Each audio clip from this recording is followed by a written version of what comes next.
Hello my lovelies, welcome back to the channel. I'm Rebecca and today I want to talk about trans guilt.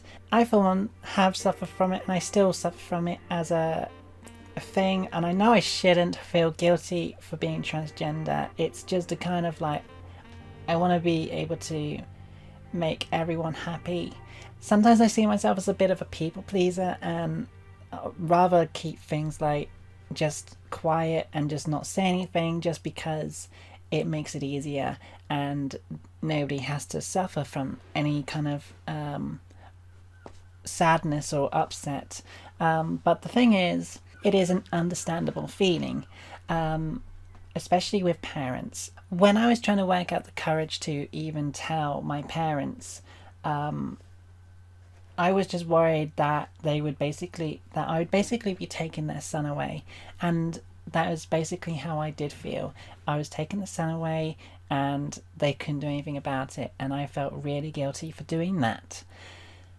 For a long period of time, I spent a lot of time not accepting being transgender, and I just wanted to stay quiet because I just didn't want to upset anyone over these drastic changes that were likely to happen if I basically came out as transgender. So I stayed quiet, and that led to depression and just made me feel more dysphoric and led to silly thoughts, shall we say.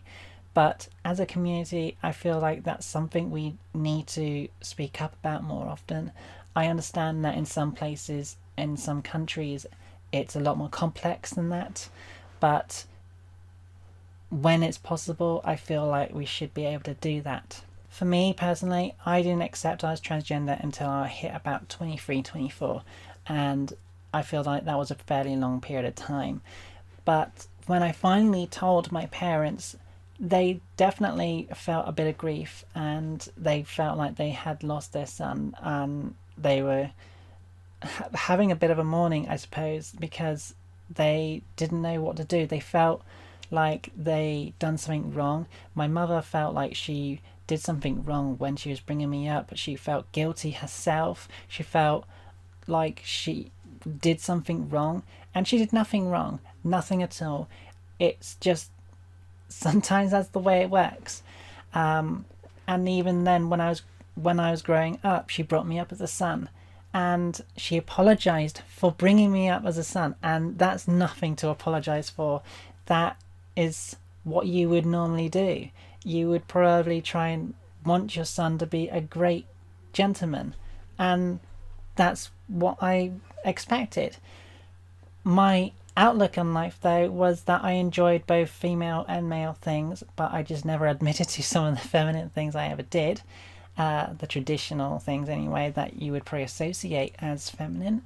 I also learned that another one of my parents also had a cry when they were telling their own parents about my situation, and they were so, well, all of them are so worried for me as being part of the transgender community.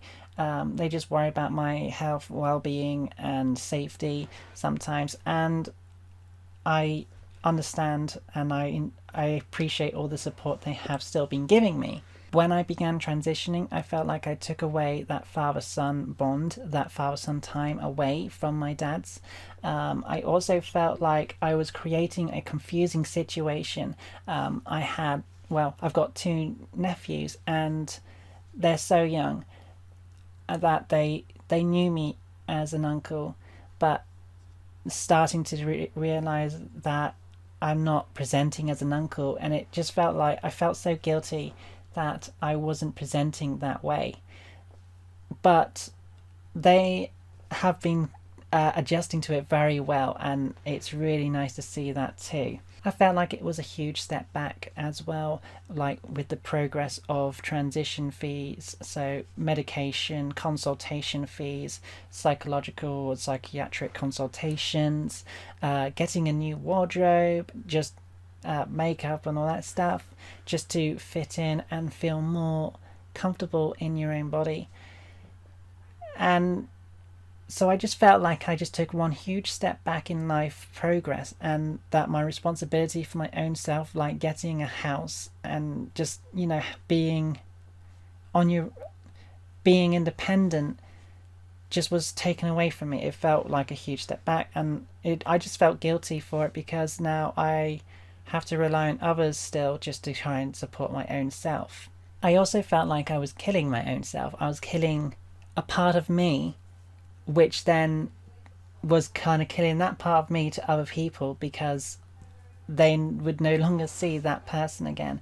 But this is why I felt guilty about being transgender, and why other transgender people will also feel guilty. And the fix is that you owe nothing to anyone but yourself. You owe your own happiness, and that's not something you should feel guilty about. I should tell myself that more often, but it's true. I owe my own happiness, but you don't owe your mother a mother-son bonding time or a mother-son date. And it's not creepy. Going for a mother-son date is probably one of the sweetest things you could do for your own mother. So I think you should probably do that at some point if you ever get a chance, because I think your own mother would appreciate that. But nonetheless, you don't owe it to them for being a son or a daughter, or, you know... You don't owe it to your own father to walk you down the aisle in that white wedding dress for your own wedding day. In fact, I think I'd want my own mother to walk me down the aisle as a bride, if it ever came to it, because I was the one to give my mother away at her own wedding. So I think it would be kind of poetic that I was to be walked down the aisle by my own mother and she gave me away as well. So it kind of like a nice little loop. I think that'd be really sweet and very poetic. Anyway, I hope you found this video of some sort of help or advice of some sort to kind of get you through, or just to understand that other people do have transgender guilt, or guilt for being transgender. That was the same thing. I said the same thing. I need to work on my flow of speech because I suck at it. But anyway, thank you for watching, and I do hope to see you in another episode. I appreciate the time you've taken to stick around, and I hope to see you soon. Take care.